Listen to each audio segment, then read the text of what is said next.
Welcome to episode 29 of Cyclops is Waiting for Me, an X-Men the Animated Series weekly recap podcast. I'm JC, and lately I have been unboxing and opening way too many packs of Pokemon and MetaZoo on our Twitch stream called Whiskey and Waffles. That's great. I've done my first unboxing in a very long time with a Wolverine action figure that John got me. It's Sad Wolverine holding the picture of Scott and Jean. And by unboxing, he means he literally opened the box and didn't record it. Yes. Terrible content creator. Seriously terrible content. Cyclops is Waiting for Me is our weekly podcast series where we're going back and watching every single episode of the original 1992 X-Men, the animated series, in their original intended script order. Once again, fourth episode in a row, very important this time because they're all out of order. Up to the release of X-Men 97 coming to Disney Plus in 2023, where hopefully they'll be in order by then. They're No, the new episodes. No, they won't. They're going to purposely put them out of order. Or they're going to all be one-offs that have no correlation to each other, so they don't have to be in order. There you go. They definitely will be in order. For those of you wondering, how do we determine the episode order? Well, we utilize the listed order in Previously on X-Men, the Making of an Animated Series by the lead showrunner Eric Lewald, which is also available for reference on Wikipedia. Some quick reminders. We are a recap show of a series that this episode came out, what is that? 95? So 27 years ago. We're doing math on the fly. There will be spoilers. If you don't want it spoiled for you, pause the podcast, watch the episode. Make sure to find the right episode on Disney Plus or Amazon, because you could rent the episodes too there. And we will do our best to avoid mentioning anything about future episodes we haven't covered yet, but that doesn't mean I won't talk about comic book related stuff. We are currently not sponsored or affiliated with Disney Plus. I mean, we are technically on like Amazon podcast services, I think. So there we go. I mean, we're not making money, so don't forget to follow us on social media at Cyclops IWFM Pod on Instagram, TikTok, Twitter, and Facebook. Of course, make sure to follow us on all your favorite podcast services. Finally, we record these episodes in batches right now. This is our last one for the night. Thank God. If we're reacting to any news, which we won't be for the upcoming series, we'll be a few weeks behind. I think actually at this point, it's like 2 months behind. Like the summer is ending. Yeah. Also, you know, we say we're not sponsored or affiliated by Disney or Disney Plus, maybe because neither one of us check the Gmail associated to the show. I check it every once in a while. Thank God you do, because I don't. It's how I get the clips for the reels and the TikToks. Awesome. Now, on to the show. Today, we're going to be talking about Season 3, Episode 11, which is titled Cold Comfort. It aired on February 4th of 1995. This one currently sits at a 7.6 rating on IMDb. That one isn't highlighted, so I don't know if the number is right. Let's do a quick double check on the IMDb. This episode you have to hunt for both in listing and watching, because it's just in the middle of like a random, there's no rhyme or reason for where it lands in the It is not efficient to search by the name Cold Comfort. Holy crap, there are a lot of things called Cold Comfort on IMDb. Are they mostly adult? No. What IMDb are you on that has adult stuff like that, Rod? For fuck's sake. Yeah, 7.6. I was right. Okay. Starting off, the episode had no recap at the beginning of it. Yeah, I don't think I saw this one when it started, but we'll address that a little bit later because I don't remember this beginning at all. Right. So, speaking of which, the beginning is outside of a storage depot with the name Kirby Glen Storage Depot, 1917. Did you have any initial gut checks as to what that might be? No. So, one of the two creators of the X-Men. Oh, Jack Kirby? Jack Kirby. Guess what year Kirby was born? Oh, whatever year. 1917. Okay, yep. Gotcha. Is it Glendale or something? Or they just use Glen? I think Glen was just kind of, yeah. Because they couldn't have been like Kirby Jack. That would have been a little too obvious. Yeah. But you have a storage depot. You have two, like, you know, security guards in a fairly high-tech room for a storage facility. And they're doing the classic, like, it's not the heat, it's the humidity. And they're just bitching back and forth about how miserable it is. He's like, no, but it's hot and I'm sticky. And the other guy's like, you're sticky because of humidity. He's like, no, I'm sticky because it's hot. And I've heard that argument more times than I ever want to hear. Thank God we don't have humidity in LA. I was going to say, you could tell some like adults on the West Coast wrote this. Or it was adults on the East Coast who wrote this, because adults on the West Coast don't even experience humidity. Well, I just think it's because whenever someone visits from the East Coast, they're like, oh, it's not as hot here. It's like, oh, it's because of the humidity. We then see they have like a temperature gauge that's showing it's 85 degrees, which doesn't seem that bad.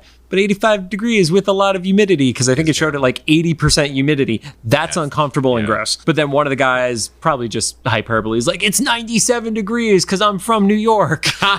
Also, it's American temperature, like Fahrenheit, so it doesn't make sense. I mean, it works for us. Yeah, but we're the only ones using it. Which means we're right.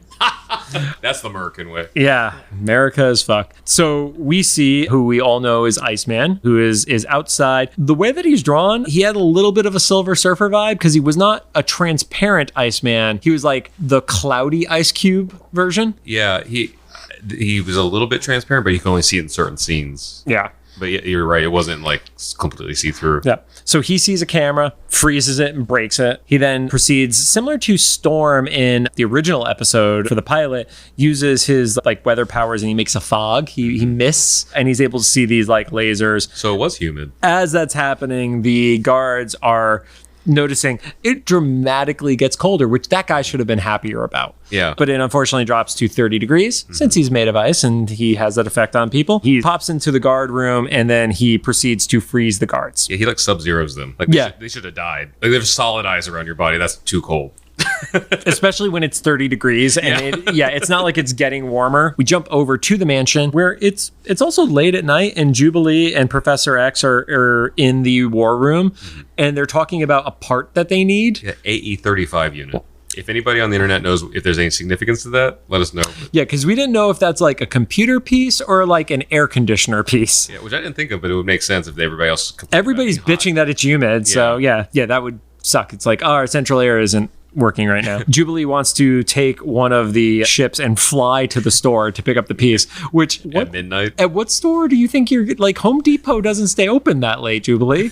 Like, is she just gonna like fly into the middle of Manhattan and go to like a random bodega hardware store? She's gonna go to a bodega. It's like, you got this part? Sure, they got everything. Yeah, they have everything. Whether you want to fix your advanced computer or your AC. I mean, it'll be like 3 times as much and be like 50 years old. But she's not paying for it.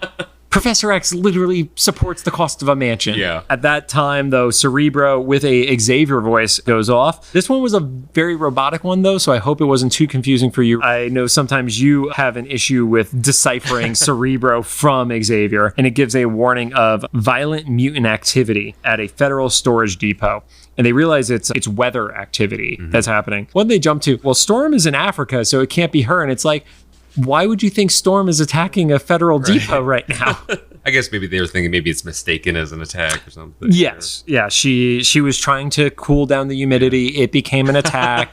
The government overreacted. You know, I didn't think of this till just now, but fair enough. Storm's main nemesis specifically is someone who possesses your body, so maybe not too far off. Okay. I mean, fair. Yeah. Yeah.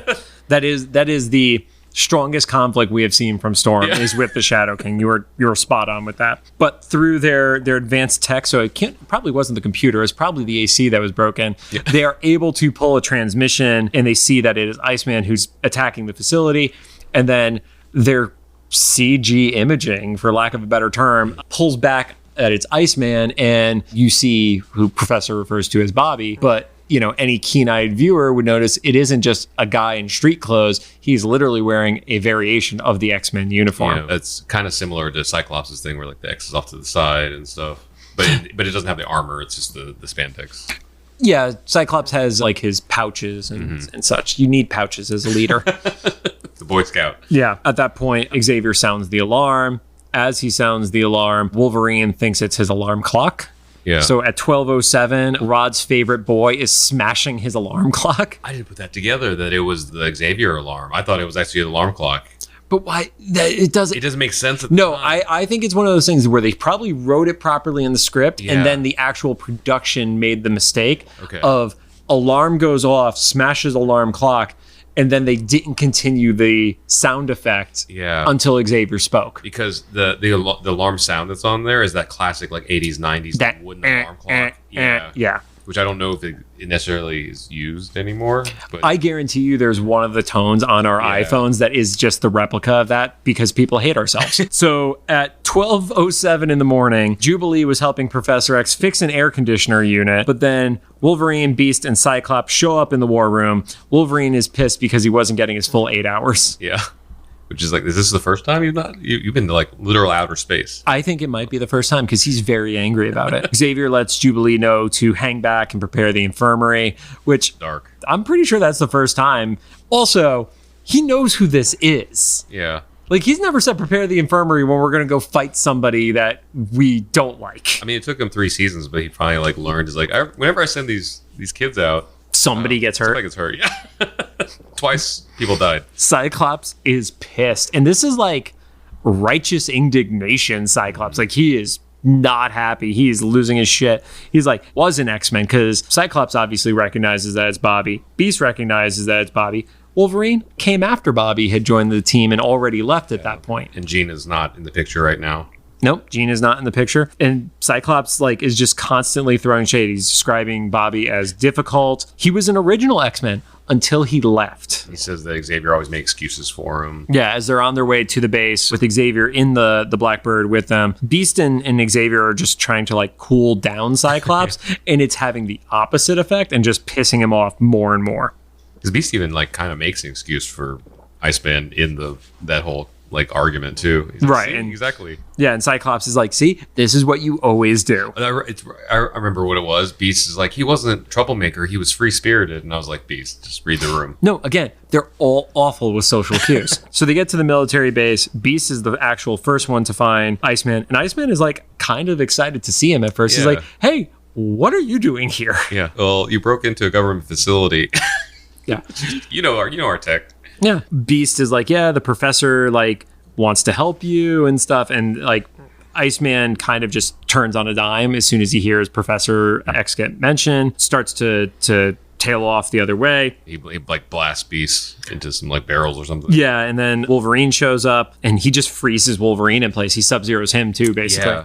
And Iceman is Canadian, I guess. Well, I know his voice actor is Canadian because he's a Surrey. I did write down there was a Surrey pal. Surry. Yeah. I literally, anytime they say sorry, I write it down in the show because of the voice actors. As the Canadian apology is happening, Cyclops just shoots the shit out of him from behind. Yeah. This moment has a weird animation error. Something's like see-through, like they didn't move a cell in time. So there's 2 scenes overlapped on each other for like a few frames. I didn't notice that one. Maybe I looked down to write down Surrey. So Bobby is knocked out on the ground.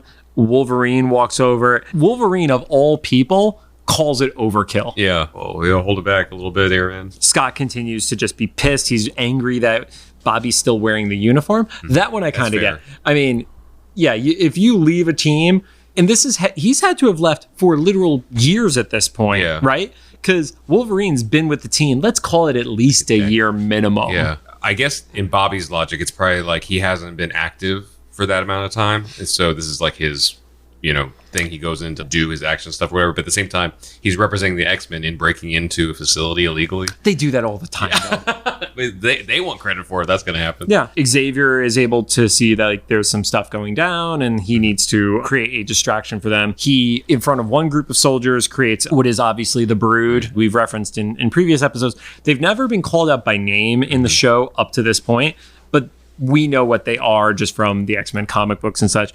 And then there's this other like flying monster that pops up in the air, and it gives them enough of a distraction to get out of there. Mm-hmm. And then at the X-Mansion, Professor Xavier and Iceman are just arguing because it's like a prodigal son returning, only not as nice. Yeah, and it's, Bobby questions everything, and Wolverine is just like trying to feel out a little more of the relationship. Cyclops gets involved in the argument, and it just continues to escalate. They call him an apple polisher, which was, I want to say in like 2nd grade, that was the best insult. I had never heard that before. The PG way of saying ass kisser. Yeah, I actually had to look it up. I was like, I like that term. I'm going to look it up and make sure it's not a derogatory term. And it is basically, it's like a brown noser. Yeah, exactly. You call it, but it's just the way it rolls off the tongue is so hilarious to me. Also, like there was an interesting point where Bobby says he flunked out of this place, but then Professor Xavier says he chose to leave. So it's a very like he said, she said. Yeah, it's all about perspective, because he's like, I flunked out. And it's like, well, no, you chose to leave. I didn't kick you out. But Bobby refuses to like let them know why he was attacking a government facility, and that's really all Professor X is asking at that point is let us know why you were there. And he's like, I don't have to tell you shit. And Professor X is like, all right, cool, sorry. And then a gravity cell just kind of like pops up and Bobby is left floating in the middle of the room. Yeah, it's like Professor X's version. Mr. Burns is like, release the hounds. He's like, here you go. Okay, bye. See you. Yep. He's like, well, then I can't help you if you're not going to talk to us. So I'll come back later. So was the plan to just torture isolate him? I think it was like, gonna break? Yeah, it's just like, well, we can wait longer than you can. All that mental warfare. Yeah. So we get a little bit of a flashback, and it's, revealed that Bobby was actually the second member of the team. Mm-hmm. Cyclops being the first one, Bobby being the second. Yeah, because Jubilee's looking it up on Cerebro. Right. This is the point where I remember seeing this episode. So right. I don't know if I just remember this part or I had just caught it at this part on stuff. So it's weird. You wish you could like recall like as a kid like what context you saw this stuff. He's like, no, okay, I definitely seen this part. Yeah, and the one thing that becomes a little bit of a continuity issue is there is a shot of Bobby fighting Magneto. Also, it's worth mentioning that at times you see them in the classic uniforms, yes. From the 1963 debut. And Beast isn't Harry. Right. That's a continuity thing too. No, it's not. Because we saw Beast growing up through the ages, but it wasn't clear when he joined the team. I guess so. He seemed bigger there than when he was younger. I mean, that's an artistic issue. I don't think that's as much the continuity. But they do show Bobby fighting Magneto, which, to the best of our recollection, the first time you see Magneto in the show is the first time Scott has encountered him. Yeah. So it would be weird that Bobby would have fought Magneto without Scott. Yeah, unless there was some weird circumstance back then. Yeah, Scott was off yelling at somebody. So it's kind of obvious at this point that Jubilee has another crush. 2 episodes in a row, Jubilee's, boy crazy teenager. She's feeling him. Bobby just keeps refusing to answer Beast's questions. And then Beast finds the thing to open the door with Bobby. And he kind of asks, well, what's been going on with you and Lorna? Up to that point, did you know who Lorna was? Yes, mainly from a trading card I had, because I remember her as Polaris. Yes. And then also from this show, which now that I think about it, I might have watched it again in college or something. Maybe where I remember it, but I definitely remember her from the trading card. And she's very similar to Magneto, I remember. She's very similar to Magneto. Yes, there's a reason why she's very similar to Magneto. Yeah. But there's now a formal flashback as opposed to the newsreel style flashback that Jubilee was getting. There's a fight. Who are they fighting, Rod? Oh, is that the robot guy that I always forget the name of? It's 2 words and I can't. It is 2 words. Jeez, dang it. It's the best game. It's not Maverick. Yeah, that's the one I remembered this time on purpose to come up with my answer. Dang it. It's the green robot. Super Adaptoid. Yeah. It's a horrid name. It is like a 1967 name. But in that battle, Lorna got hurt, and there was like, well, we almost lost. Died, yeah. So at the time, Lorna was also a member of the team, is insinuated, which was not the case in the comics. Yeah. For clarity. That was an odd choice for me to see because I'm used to that core team. And the one we saw in the animated series. And Polaris being there is kind of weird. But Bobby quits. He wants a normal job, and he gets a job as a CPA. Yeah, I thought that was hilarious. Which did happen in the comics too. At one point where Bobby's gig was he was a CPA, and he just wanted a normal life and to be young and in love. And there's like the very 90s moment of them skating on the sidewalk at the beach, which is, despite the fact that they're based in New York, it was like a California as shit vibe for me. I guess that would make sense though if they escaped to like Santa Monica or something, if they were trying to get away from that. I mean, even like Coney Island, I guess. That's true. Yeah. It's funny because I kind of felt for them at the moment. Maybe it's just because of my age now. It's like, yeah, you should be able to like be a kid, or not. I mean, a kid, teenager, or like your early adult. I mean, he's a CPA. I mean, that means he's at least like 23, right? So, but you should be able to have those a life. Years. Yeah. No. Not just be a soldier.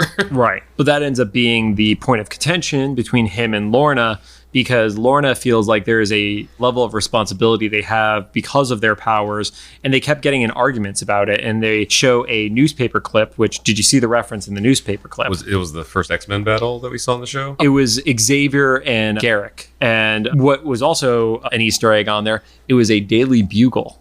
Okay. So again, we don't get Spider-Man appearing in the episode, but we get reference to the Spider-Man side of Marvel. Bobby decides one night after a big fight, he needs to go over and make up for, the argument that he had. And the place is ransacked. And all he really finds is there is a note that says Kirby Glenn on it, which is the reference to why he went to the facility that started the episode. And Beast is like, oh, okay, cool. I'm still not going to let you out. Yeah. Which felt like a dick move on Beast's part. Yeah. And if we didn't mention it before, the reason Beast was there is he was bringing him like food and a book. So what was his phrasing? It was like food for the mind and the soul, or the body and the soul, or something like that, or body and mind. So he leaves the food, I guess, and then he takes the book with him. Yeah, and Jubilee had overheard all of it. So when Beast leaves, he turns one way, Jubilee pops in the room. Beast realizes, oh, I forgot to give him the book because I was so enthralled by his Lorna story. And he goes in and realizes that Bobby is gone. Yeah, because if it wasn't clear already, Jubilee, she's hot off this, thing where like Professor Xavier wouldn't let her drive the mini jet because she didn't do good enough, to learn to fly it or whatever. I mean, she continues to keep making bad decisions. Yes. I wouldn't give her a jet either. So she relates to Bobby. Yeah, as like, Professor doesn't trust her the same way he didn't trust it. So they go back to the base and they kind of like, all right, we got to do this together. You don't just leave me behind like my team did. And as they go into the base, they are stopped by 3 figures. At the time, we have only seen 2 of these on screen so far. So the first one is Havoc. Havoc was in the replay of an image of, I believe it was Time Fugitives, yes, where you saw Cyclops and Havoc in a shot together. You see another figure who is Multiple Man, who doesn't have any real like defining features of him physically. Like I hate to say that because I do like Jamie as a character, but here he's just kind of like looks almost like a foot soldier and nothing more. Yeah, he's in not X-Men gear, but like generic X-Men, kind of. And then you see the outline of who we know to be Forge. Yeah. I did recognize Forge. So Cyclops, Beast, and Wolverine, they go to the facility. They could tell that Iceman has been there. You jump over to Iceman and Jubilee in a room together. They see a crate that's just labeled Mutant Project, which just feels wrong. And even Jubilee's like, gross. Interesting thing that they never came back to why this happened. But Jubilee, they had thought ahead. They put her hands in like the containment thing. Yeah, she was in like mittens, basically. Yeah. And so she couldn't use her powers. But then like Bobby in ice form is just like tied with rope to a chair. Well, I do have a theory about that, and I'll get to that towards the end of the episode. So remind me to circle back on that one. So to Rod's point, Iceman still has free use of his hands, which does not affect his powers in any way. So he's able to break out, save Jubilee. And as he approaches the door, Wolverine just tackles through the door and just like takes out Iceman, which is fantastic. Starts scolding Jubilee, and Xavier actually accepts the blame at this point. He's like, he should have been the teacher, the guide, or whatever, and stuff, instead of just letting all of it happen. Well, he was also like, I should have been reaching out as a friend rather than like placing pressure on you like a father. Good. I guess that makes sense. Well, it kind of makes sense, but also, are you really a friend if you're like that leadership role? Like, you're not really a friend. I guess it all depends on what your perspective of who they are as a team. Like, are they a team or are they soldiers? Yeah. But at that point, we get the reveal of the group that we know to be X Factor.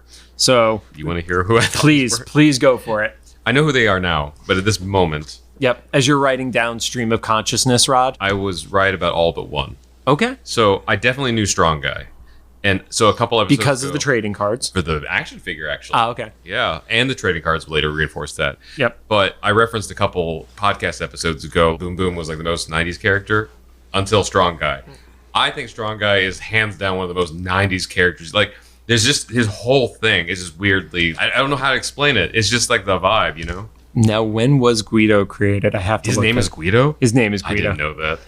It was just like he had that little like baby curly cute thing hair, and he's like top heavy and the little sunglasses and stuff. Like, if not for anything else, his design. Guess when he debuted? 1990? 1985. Oh, damn it. All right, well. Created by Chris Claremont and Bill Sienkiewicz. Did he look like that too? God damn it. Hold on. Now that Rod is asking me questions, I don't have Strong. I mean, I guess he probably wouldn't have been too far off. Debut. Yeah, we're going to go with yes. Okay. Yep. Anyway, to me, he embodies like what I remember of like the 90s like design, like everything's extreme, and especially like the costuming and stuff. Obviously, there was Havoc. I did recognize him, although Havoc's had a few different forms. I mainly recognize him because of his powers. Yeah, Havoc's original costume was black with like 3 half crescents on his head and a circle over his chest. Yeah, because he was on the X-Men at one point. When was he on the X-Men? He would have been on the X-Men at one point, and that would have been his costume he wore at the time. And then Quicksilver, who is weirdly kind of only there a couple times. Then I wrote down Wolf Lady. Which I hate because you're actually fairly close, all things considered.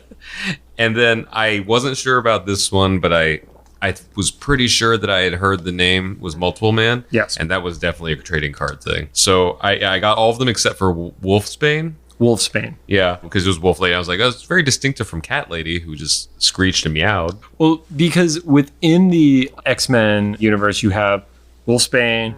You also have Feral, who we've referenced in another episode, who's that was a member. Cat Lady. So, yeah. And then they went into like this weird thing with like Wolverine and Sabretooth and almost like this Lycan-esque group. Oh, yeah. I know about that, yeah. It was like, 2008 era Wolverine, where that was like a whole thing. Yeah. I want to say there was a character named like Romulus, who was like the patriarch of that entire story and such. It got weird. But yeah, so they all start pairing off. Havoc attacks, the X-Men scatter. Jubilee is able to kind of like slow down Quicksilver. Iceman and Strong Guy go at it with each other. Cyclops and Havoc kind of have this like full-fledged square off. They're in a boxing ring ready to go. Like they're circling each other. And then they just start like going at it and nothing happens. I remember this moment where they shot at each other and nothing happened. Are we going to talk about it? Or is that a spoiler? Here's the thing. I don't know if it's a spoiler because I don't know if Havoc ever appears in the rest of the series. Okay. So I think we should talk about it. So even I know in my limited knowledge that they're brothers. Yes. And long lost brothers. I don't quite understand how that makes their powers immune to each other, but... So look at what was established in the Phoenix Saga episodes where Sean Cassidy and Black Tom Cassidy fought against each other and their powers had no effect on each other. So that's just the thing in this version of the... There is that is kind of like a storytelling device here that family members fighting each other seems to have a lesser or no effect on each other. Beast and Wolfsbane end up going at each other, and then Wolverine's like, oh, well, I'm going to kick your ass to Multiple Man, because you look at Multiple Man, he doesn't seem intimidating or daunting by any means. Wolverine goes for a swing, and then Multiple Man just starts like dividing like he's a freaking cell, man. Because Multiple Man says like plant one on the chin or something, he's like, I'll give you a free shot. Yeah. And then Wolverine said something like you're going to split in two or whatever. Multiple Man's like, more like Baker's dozen. I was like, what is this exchange? I feel like your recap missed some of the nuance. As the fight starts breaking out further, Strong Guy is able to get the upper hand on Iceman. Quicksilver decides to make a tornado and just literally just spinning in a circle, and Jubilee is stuck in the air. Yeah, the team is kind of getting the X-Men are kind of getting their asses kicked. Yeah, they started out seeming like they were doing better, and then they just kind of like fell into what they normally would do. And that's where the other team started to take advantage of it. Xavier from off the battlefield is like, you guys need to switch your adversaries, you need to change your tactics. And I feel like I have read or watched enough stuff that becomes a trope of almost any team at one point, where you have the team that is created and the set of adversaries that are perfectly matched against their weaknesses. Yeah, I figured in this sense, because of the whole Forge thing, that he was like prepared for it, but also it is convenient that those specific matchups happen. Yeah, but that's usually what it is like in the heat of battle, it's like, cool, you try to get to that person, you try to get to that person. Everybody's got to start switching up their tactics. Cyclops switches his tactics, so instead of actually shooting at Havoc, he shoots the boxes around him and they kind of collapse on top of him and such. At that point, Iceman is like, where is Lorna? And you actually see Lorna step out with Forge. And then instantly when she sees that Havoc is probably injured, she runs over and is checking on him. Yeah, it's very clear that they're together. Yeah, this is more than I'm worried about my teammate kind of scenario. Forge introduces himself to Xavier, and he lets him know that they are funded by the government. Which throws Professor Xavier. Yeah, Professor Xavier is under the assumption that he's like the only mutant expert that works for the government. Yeah. Oh, yeah. And Forge is like, we keep it secret, especially from you. Yeah, like you were literally the last person we wanted to let know about this. But Forge is like, yeah, when, we knew you were around, we wanted this like skirmish to start. Oh, yeah. He calls it a friendly skirmish. Well, because Professor Xavier is like, why did you attack us? And then Forge brings up a good point. He's like, you broke into here. And attacked us. And then he says like, and I figured a fun little skirmish wouldn't hurt. So the theory, to get back to that, Rod, the reason I think that they didn't actually wrap up Bobby's hands was because Forge wanted them to break out so they would be able to have the skirmish. Oh, no, so I think that was actually intentional. It's one of those things that it looks like it's foolish, but if they literally went through the trouble of having the special mittens prepared for Jubilee, and they knew that Bobby had recently broken into the facility, that was a choice for him to not stop his power in some capacity. Yeah, that makes sense. And they had him paired up specific powers and stuff. And that makes so much sense. And especially since we know from future version of Forge that he is one of like the smartest inventors on the planet, to have a literal time machine, he would know how to stop Bobby's powers. And he's very strategic and everything. That makes sense. Yeah, exactly. All comes full circle. Beast snacks, Iceman's hands. Nobody's gonna get the beast snack reference because that's like in real time 3 months ago. Oh yeah. So we get the reveal that Lorna had actually faked her disappearance. The note. Well, if you look at the note, I would make the argument that she did not intend for that piece of paper to be revealed. It was just bad luck of like as papers are getting shredded or something like that. And for all we know, it might have even been, because we can't tell from animation, it might have been like stationary or something. Yeah, it was just there was something written down, and it just happened to be something that stood out to Bobby, unfortunately. She wanted to start over, and she knew that Bobby would have stopped her. And unfortunately for Bobby, when that happened, she fell in love, obviously referencing Havoc, and she was able to use her powers for something that mattered. Yeah, because she said she fell out of love with Bobby once Bobby lost his touch in like saving people or cared about saving people and stuff. So the little question I had for that is, what is the time frame for this? Did she fall in love in like a week? I gathered that because of the lack of an internet world, it took him a while. It took him a while to figure out what this base was. That makes sense. That's because it also was like early internet. Not everything was even documented on it. It's not like right now where like you could Google map everything on the fucking planet. He probably had to go through like phone books and like ask around. Well, yeah, I mean, he probably had to do like actual detective work. Yeah. Oh, and if it's a government facility, that's secret. That's true. That's a good point. All right. So I think this was probably like at least like a 6 month plus time frame. Okay, that makes sense. Right. And Bobby kind of like realizes he needs to. He takes the cue. He kind of needs to give up. We get like the square up between the X-Men and X-Factor. It's like Wolfsbane against Wolverine. Yeah. you still have the square off between Cyclops and Havoc, and it was like about that some other time, and they're both ready to threaten each other, but it's kind of like that scenario where it's like the two guys at the bar who are ready to fight, but nobody has the balls to throw the first punch. Yeah. And it's just funny to me because it's like, yeah, you have this power, your power doesn't work that well against each other, just punch him in the face. Yeah, right. Like seriously, I don't care if your optic blast isn't like reacting to his thing. Just punch him in the face. It's kind of tragic that Cyclops has met his brother and his father now and didn't know. Yeah, it doesn't know on either of them. So episode ends up at the mansion. You have Jubilee, you have Bobby, you have Xavier, and you have Scott all outside kind of, Jubilee wants him to stay. I believe Xavier and Cyclops are for it as well. Like join the X-Men again. Yeah, and it's like, you want to try again? And he's like, no, I'm good. That's a good point. But it's like, the kid can keep driving you crazy. And he kind of gives like the encouragement to Jubilee of like, not like don't let them break your spirit, but like also don't put up with their like hard ass stuff. Yeah, don't change. Yeah. Don't change for them. And then he gives an awkward pat on her head. And that's how it closes. The head pat, really, really awkward, but better than the like kiss that could have been in the previous episode. Yeah. And then we leave this episode like we do so many others where people just walk off into the sunset, and will they come back? Will they not? We don't know. Just random tidbits about this episode. Lorna actually did her first debut as Polaris in X-Men all the way back in X-Men number 49. So she was literally in the first 50 issues of the X-Men is when she made her debut. So she was still in the 60s. Yeah, I remember reading about her after I saw her on the card about that, how she was like an OG character, just like lesser known. Right. What is interesting is the way the airing order of this happened.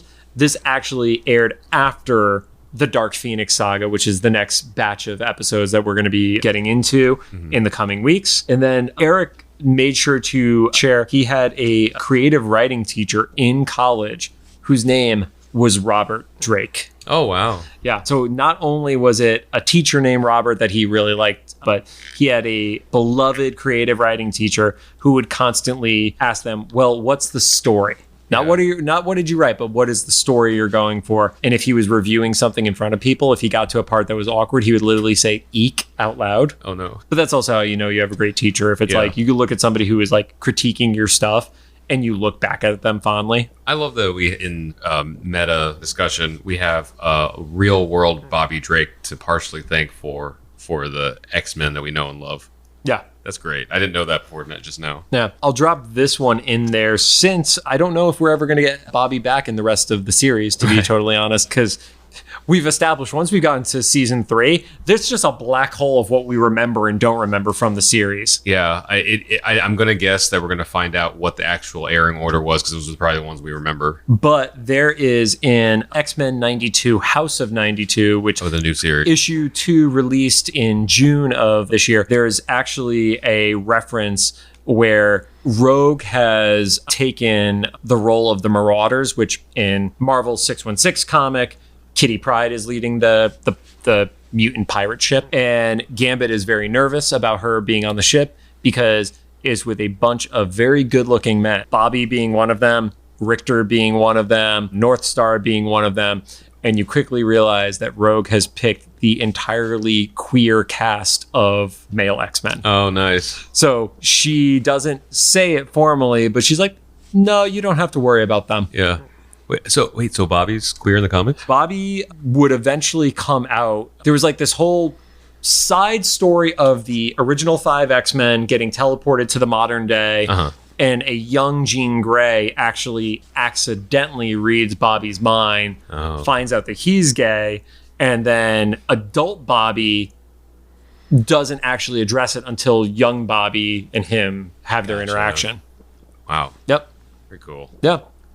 So that's funny. Rogue is like, no, I figured this out. Well, it's also Rogue and probably the skimpiest outfit I've ever seen her in.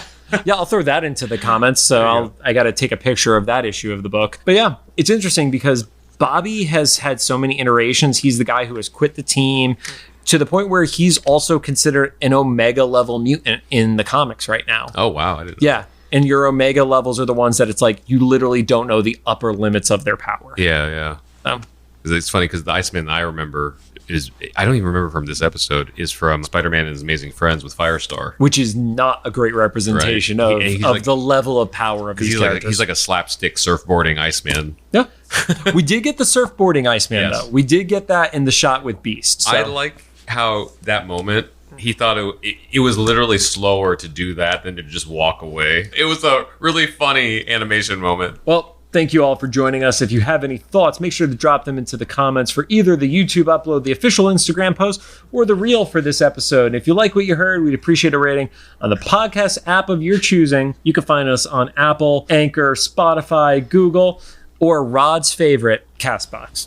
Nope. And it's the humidity. It's not the temperature. I threw something at Rod.